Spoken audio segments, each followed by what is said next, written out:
This is Forward with Kurt Barron.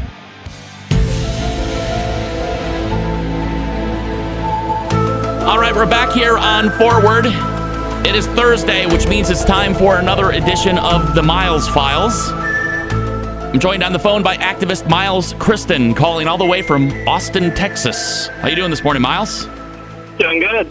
Good. We were just talking about the University of Texas at Austin and the whole affirmative action lawsuit that's up before the Supreme Court. Any thoughts on affirmative action? Anything you want to add to that conversation?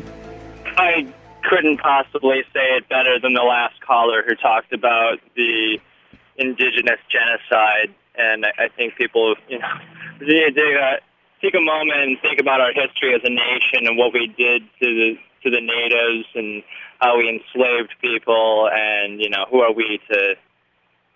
And that, you know what? That was not that long ago in this country. Racism and discrimination still exist. We need to, I would love for the day to be here when we no longer need affirmative action. We're not there yet. And I can't wait for the day when we can say, when we're all colorblind, there's no more racism, and we can move forward and get rid of affirmative action. We're just not there. We want to talk about, racism specifically in Wisconsin. Look at Peggy Krusek, who lost the primary, luckily, and the Milwaukee Police Department is one of the most racist police departments in the country, and I personally believe that Tom Barrett does absolutely nothing to try to deal with the situation there at all. He just turns a blind eye to everything. Let's talk a little bit about the vice presidential debate that happens tonight between Joe Biden and Paul Ryan. It airs live 8 p.m. right here on WTDY. What are your thoughts on the debate? What do you think? What kind of questions do you want to hear asked between the two candidates? Okay, well, when I say debate, I'm doing the little bunny ear symbol with my hand right now. It's a debate. It's a debate. Joe Biden and Paul Ryan voted together 52 times, including the Iraq War vote. 52 times these men voted together. So their agenda is not much different, Biden, I remember Biden made this quote a couple years back when he was running for president, and he said, and this might be controversial, but he said, I am a Zionist. It's like, well, what kind of a message does that send to the Palestinian people and the Arab community? So when you kind of basically say, like, I only care about this group of people, don't really care about the other group, There is this inextricable tie between culture, religion, ethnicity that most people don't fully understand. That is unique and, how can I say it? So strong with Jews worldwide. There is a, I used to say early on when I was a kid, I'd say, when I was a young senator, I'd say, if I were a Jew, I'd be a Zionist. I am a Zionist. You don't have to be a Jew to be a Zionist. Joe Biden is definitely known for his gaffes and for putting his foot in his mouth. There's no doubt about that. I love that photo when he's like hugging the biker lady, and the two biker guys were just like, if you weren't the vice president, we'd be kicking your ass right now. That's one of the reasons why I do like Joe Biden more than Paul Ryan. Joe Biden seems like he understands, much more so than Paul Ryan, he understands the middle class and the plight of working class people.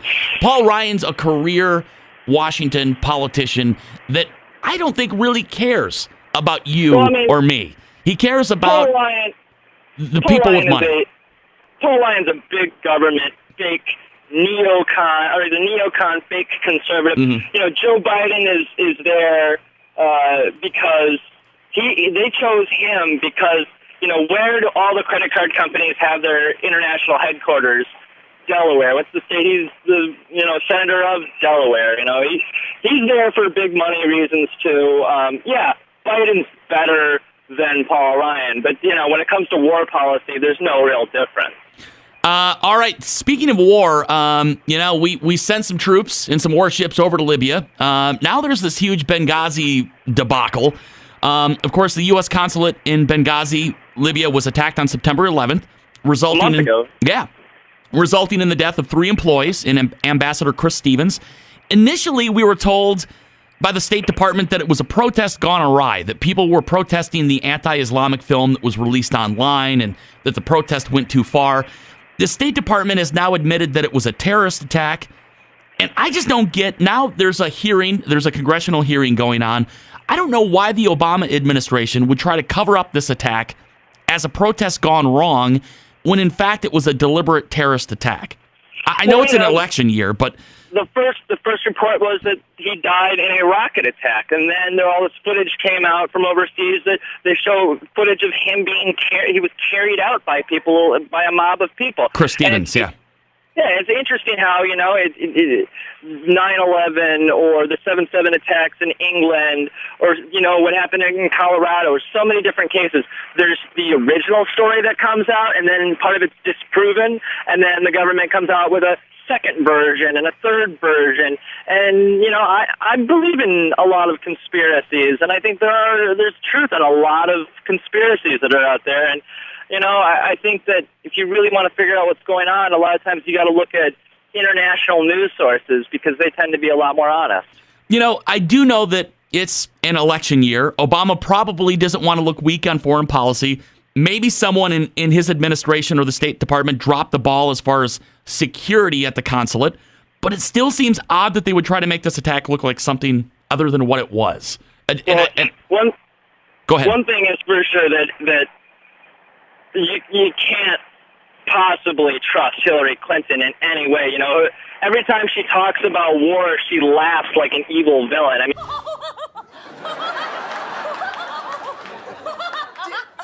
do I really laugh like that? She is one of the most maniacal, evil, genocidal people on this planet. And the scariest bumper stickers I've been seeing is Obama 2012, Hillary 2016. If you think that Hillary Clinton should ever be president, you are living under a rock. That is something that Democrats and Republicans and anybody with a brain should be able to realize. Hillary Clinton is a very, very evil person, and I would never, ever trust anything she says. All right, Miles Kristen, this is why I love to have you on this program. I don't always agree with you, but I always enjoy your commentary. We're almost out of time. You got to interview presidential candidate Gary Johnson. Do you have that interview up on your Facebook page? It's on my Facebook page and on my YouTube account. I've pretty much started a YouTube account, Miles Kristen, Kristan. I interviewed the Libertarian presidential candidate a couple weeks ago, and I've also put up a commercial for the Jim Goodnow and the Yellow Rose of Texas documentary. Perfect. People, join him there on Facebook and on his YouTube page, Miles Kristen. And we're out of here. Join me on Facebook and Twitter as well, and we'll chat with you tomorrow right here on Forward.